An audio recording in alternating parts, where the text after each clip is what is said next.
नेपाल और भारत के संबंध रोटी बेटी के रहे हैं, लेकिन जब से चीन वाली चरस घुलने लगी है तब से वो भारत को आंख दिखाने लगा है। अब ये पिद्दी सा देश उत्तराखंड के कई इलाकों पर दावा कर रहा है, यूपी और बिहार के कई इलाकों को अपना बता रहा है, और अब तो भाई साहब उसने एक नया ही नक्शा बनाकर के यूपी के लंबे चौड़े भूभाग को नेपाल का बताना शुरू कर दिया है। नेपाल के खुद के नेता ही आजकल नेपाल की जनता को जमकर के चूरण दे रहे हैं। जिनको इलाज के लिए भागकर भारत आना पड़ता है वो भारत में आकर के मजे करके जाते हैं। उस भारत में जिसने नेपाल के लोगों को अपनी सेना से लेकर के देश की नामी गिरामी कंपनियों में रोजगार दिया है। लेकिन दोस्तों, आपके दिमाग में भी सवाल उठ रहा होगा कि जो मुल्क FATF की ब्लैकलिस्ट में जा सकता है, जिसकी अर्थव्यवस्था बर्बादी के कगार पर है, राजनीति से लेकर के डेमोग्राफिक चेंजेस ने हालत खराब करके रख दी है, वो आखिर भारत को चिढ़ाने की जहमत कैसे उठा रहा है? आखिर किस बात के लिए नेपाल भारत को ब्लैकमेल करने की कोशिश कर रहा है?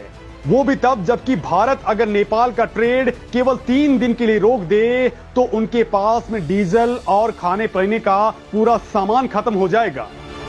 दोस्तों, केवल 3 दिन के अंदर ही नेपाल में त्राहिमाम मच जाएगा।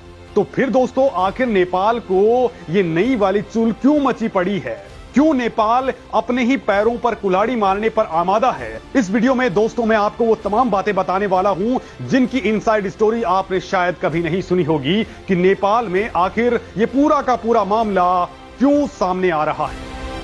दोस्तों, भारत नेपाल के बीच जो कंट्रोवर्सी हो रही है, मतलब मैप वाला जो विवाद है, वो अब नेक्स्ट लेवल पर पहुंच चुका है। लेकिन दोस्तों, नेपाली नेताओं ने भारत से बदला लेने की क्यों ठानी है? वो बिना कुछ सामान के ही फिजूल में क्यों अकड़ दिखा रहे हैं? इसके पीछे का असली गणित क्या है? क्या है ब्लैकमेल वाली स्टोरी? दोस्तों, ये मैं आपको बताऊंगा। उससे पहले आप जरा ये जान लीजिए कि ये नया वाला मामला क्यों स्टार्ट हुआ है।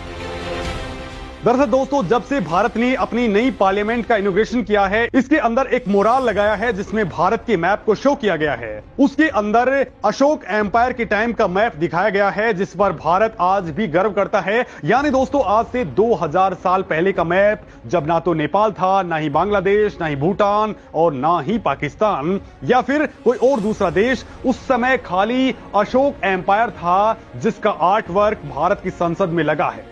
इसमें जो नेपाल वाला हिस्सा दिखाया गया है वो भी भारत के अंदर ही शो किया गया है। इसको लेकर के मोदी सरकार ने कहा है कि नई पार्लियामेंट बिल्डिंग में यह भित्ति चित्र इसलिए बनाया गया है क्योंकि भारत की सरकार गुड गवर्नेंस को दर्शाना चाहती है। सम्राट अशोक के टाइम भी भारत के अंदर बहुत ही बेहतरीन गवर्नेंस थी और लोगों के हितों को काफी आगे रखा जाता था। लेकिन दोस्तों, ये तस्वीर दुनिया में वायरल हुई तो नेपाल के साथ साथ पाकिस्तान, भूटान, बांग्लादेश को भी मिर्च लग गई। तो दुनिया के कुछ देश कहने लगे कि भारत आज भी अखंड भारत के कॉन्सेप्ट के साथ आगे बढ़ रहा है, वो अखंड भारत को प्रमोट कर रहा है। नेपाल के लोग तो इस पिक्चर से इतने ज्यादा भड़क गए कि वो लगातार भारत को गाली पर गाली देने लग गए। दोस्तों, वो नेपाल जिसके राजा ने कभी नेपाल को भारत में शामिल करने के लिए भारत के पूर्व प्रधानमंत्री नेहरू से रिक्वेस्ट की थी, लेकिन नेहरू जी ने इसे चीन के बीच एक बफर स्टेट के तौर पर रखने के कारण वो रिक्वेस्ट एक्सेप्ट ही नहीं की। तो वहीं दोस्तों, जिस वक्त सिक्किम का भारत में विलय हुआ था तब भी नेपाल की विलय की बात उठी थी। तब भी इंदिरा गांधी को भारत के ही डिफेंस एक्सपर्ट्स ने राय दी थी कि नेपाल को एक बफर स्टेट ही बने रहना दिया जाना चाहिए ताकि चीन की डायरेक्ट दखल इस इलाके में नहीं रहेगी। और दोस्तों, आज वही नेपाल के लोग भड़क रहे हैं। और दोस्तों, इन नेपाल की जनता को भड़काने में असली खेल नेपाल के खुद के नेताओं का ही रहा है और इसका सीधा सीधा गणित चीन और चीन से मिल रहे खाद्य पानी से जुड़ा हुआ है। पूरी कहानी बड़ी मजेदार है दोस्तों, जिसकी आड़ में नेपाल की जनता मारी जा रही है क्योंकि भारत को चिढ़ाने की कोशिश नेपाल पर बहुत भारी पड़ रही है और इसका बड़ा खामियाजा नेपाल को जल्द भुगतना पड़ सकता है। लेकिन दोस्तों, इन तमाम बातों के बीच नेपाल के पिछले prime minister KP Sharma Oli और पूर्व PM बाबूराम भट्टराई जैसे नेताओं को इससे कोई फर्क नहीं पड़ता। इन दोनों नेताओं ने ही असल में भारत के खिलाफ एक नया कैंपेन स्टार्ट कर दिया है। इस वक्त नेपाल में प्रचंड की सरकार है जो भारत का फेवर कर रही है। वैसे कभी प्रचंड भी भारत विरोधी रहे थे, लेकिन दोस्तों, जब इनकी चीन के साथ दाल नहीं गली तो हाल ही में मोदी से मुलाकात करने आ बैठे। मोदी ने भी नेपाल के साथ रिश्तों को सामान्य करने के लिए कई कदम उठाए हैं, लेकिन इसके बावजूद भी जब पीएम प्रचंड अपने देश में वापस लौटे तो वहां केपी शर्मा ओली और बाबूराम भट्टराई ने उनका नए मुद्दों के साथ में स्वागत किया, जिसमें आलोचना की भरमार थी। उनको जम करके भला बुरा कहा गया, उनको टारगेट किया गया कि उन्होंने ये तमाम सीमा वाले मुद्दे प्रधानमंत्री नरेंद्र मोदी के सामने नहीं उठाए। हालांकि प्रचंड ने कहा कि भारत ने मैप केवल सांस्कृतिक तौर पर लगाया है, राजनीतिक तौर पर नहीं, लेकिन नेपाल में ज्यादा क्रिटिसिज्म की वजह से वो भी भारत के मैप के जवाब में नेपाल की ओर से उतरे ग्रेटर नेपाल के मैप को सपोर्ट करने में जुट गई है। दोस्तों, नेपाल की नई सरकार भी एक हाथ में चीन तो दूसरे हाथ में भारत को रखने का फैसला कर रही है। और दोस्तों, नेपाल से जो ग्रेटर नेपाल का मैप रिलीज हुआ है उसमें भारत के एक बड़े भूभाग को नेपाल का हिस्सा दर्शाया गया है। आप भी देख सकते हैं कि उत्तर प्रदेश का पूरा गोरखपुर रीजन, साथ ही बिहार के हाजीपुर समेत कई डिस्ट्रिक्ट्स को भी नेपाल ने अपने मैप में शो कर दिया है। दोस्तों, नेपाल ने यह मैप शो किया है जिसको ग्रेटर नेपाल या अखंड नेपाल कहा जा रहा है। मतलब कि पहले काला पानी और लिपुलेख को अपने नक्शे में दिखाया और अब ये नया तमाशा किया है। वैसे दोस्तों, ये असल में नेपाल की सरकार ने ऑफिशियली रिलीज नहीं किया है, बल्कि नेपाल की राजधानी है काठमांडू और उसके जो मेयर हैं वो है बालेंद्र शाह। ये उन्हीं की खुरापात है जो उन्होंने अपने ऑफिस की वॉल पर लगाया है। अब दोस्तों, बालेंद्र शाह की बात करें तो वो एक इंडिपेंडेंट लीडर हैं। वो पहले सिंगर रह चुके हैं और इंजीनियर के तौर पर भी काम कर चुके हैं। वो नेपाल की जनता के बीच में काफी पॉपुलर फेस भी हैं। यंग एज में पॉलिटिक्स को ज्वाइन करने के बाद उन्होंने नेपाल की यूथ को पॉलिटिक्स में आने के लिए काफी मोटिवेट किया है। और अब वही ये बात कह रहे हैं कि नेपाल ने जो ग्रेटर नेपाल वाला मैप रिलीज किया है वो हिस्सा नेपाल एक ना एक दिन भारत से लेकर के ही रहेगा। लेकिन दोस्तों, अचानक नेपाल भारत के हिस्सों पर दावा क्यों करने लगा? ये बात आपने कभी सोची? दोस्तों, ये बहुत खास बात है जो मैं आपको बताऊंगा। पहले जरा बालेंद्र शाह की पाखंड से आपको रूबरू करवा देता हूं, जो कह रहे हैं कि ये भारत से अपना हिस्सा ले लेंगे।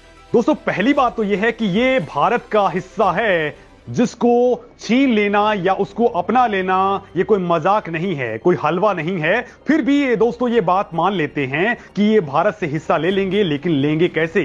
क्योंकि विडंबना तो ये है दोस्तों कि काठमांडू के मेयर साहब यानी कि बालेंद्र शाह, जिन्होंने अपने ऑफिस के अंदर ये मैप चोर से चिपकाया हुआ है, वो महाशय खुद इस वक्त अपनी बीवी को लेकर के बेंगलुरु हॉस्पिटल्स में चक्कर काट रहे हैं। उनकी पत्नी हॉस्पिटल में एडमिट है और बालेंद्र शाह उनका ट्रीटमेंट करवाने के लिए नेपाल से भारत आए हुए हैं।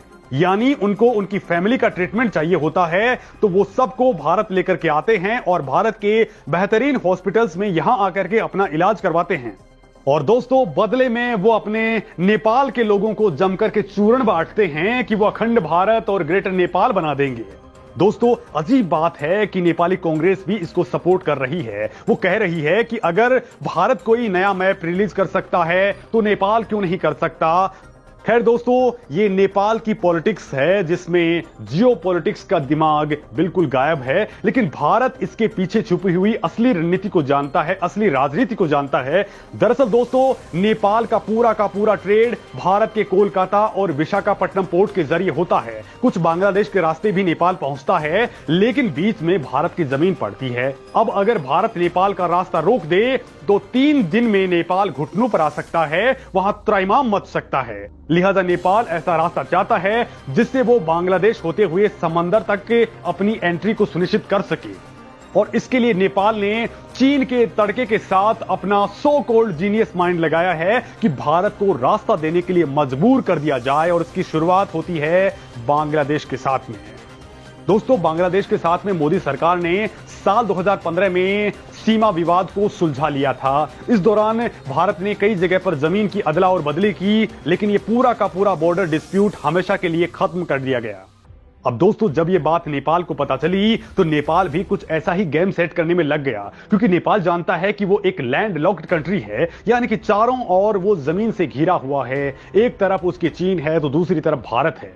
लिहाजा दोस्तों, उसने पहले लिपुलेख और काला पानी पर दावा ठोकना शुरू कर दिया और अब वो यूपी और बिहार के कई इलाकों को अपना बताने लग गया है, ताकि वो भारत को चीन को लेकर के ब्लैकमेल कर सके। क्योंकि चीन उनके नेताओं को चारा डालने में लगा है और वो चीनी चारा चरकर आजकल जिनपिंग की जुबान बोलने में लगे हैं। दोस्तों, चीन की गोद में खेलकर ही नेपाल भारतीय सेना को गोरखाओं की भर्ती पर रोक लगा रहा है। मौजूदा पीएम प्रचंड कई सालों पहले ऐलान कर चुके थे कि वो भारत को अपने गोरखाओं की सप्लाई बंद कर देगा। साथ ही नेपाल ने चीन के प्रभाव में आकर कई भारत विरोधी कदम उठाए हैं।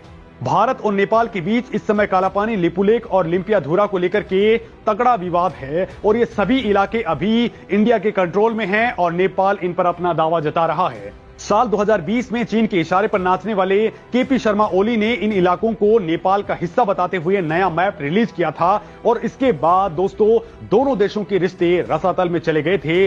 और दोस्तों, इनको लेकर के ही नेपाली पीएम प्रचंड ने पीएम मोदी के साथ मुलाकात में चर्चा की है कि नेपाल भारत के साथ जमीन की अदला बदली यानी लैंड स्वैप कर सकता है। दोस्तों, नेपाली पीएम प्रचंड चाहते हैं कि भारत कालापानी की जमीन के बदले उसे बांग्लादेश के लिए रास्ता दे दे। ये रास्ता भारत के बेहद महत्वपूर्ण चिकन नेक यानी कि सिलीगुड़ी कॉरिडोर से होकर के गुजरता है, जिस पर चीन की गिद्ध नजरें लगी हुई हैं। दोस्तों, इसके टॉप के ऊपर ही भूटान का इलाका भी आता है और वहीं पर चीन इस वक्त अपनी जड़ें जमाने में लगा हुआ है। मतलब दोस्तों, इस पूरे के पूरे गणित में कहीं ना कहीं चीन का दिमाग सबको साफ दिख रहा है, क्योंकि अगर ऐसा होता है तो इससे भारत को चीन से बड़ा नुकसान हो सकता है। लिहाजा भारत कभी भी नेपाल को यह रास्ता देने के लिए तैयार होने वाला नहीं है। और जिस तरह से नेपाली नेता भारत को चिढ़ाने की कोशिश कर रहे हैं, उससे मोदी का दिमाग भी गर्म हो सकता है और वो नेपाल की सेहत के लिए शायद बिल्कुल ठीक नहीं होगा। क्योंकि अगर नेपाल को भारत सपोर्ट रोक देता है तो फिर एक तो पूरी की पूरी उनकी सप्लाई चेन रुक जाएगी, तो दूसरी ओर मौका देखकर चीन किसी भी वक्त नेपाल को कच्चा चबा जाएगा। वैसे दोस्तों, भारत नेपाल को सपोर्ट कभी भी बंद नहीं करेगा, क्योंकि ये भारत की फितरत में कभी भी नहीं है। आप खुद भी देख सकते हैं कि न केवल नेपाल बल्कि बाकी के देशों को भी भारत लगातार मदद करता रहा है। फिर चाहे भूटान हो, बांग्लादेश हो, श्रीलंका हो, सबकी मदद भारत ने की है।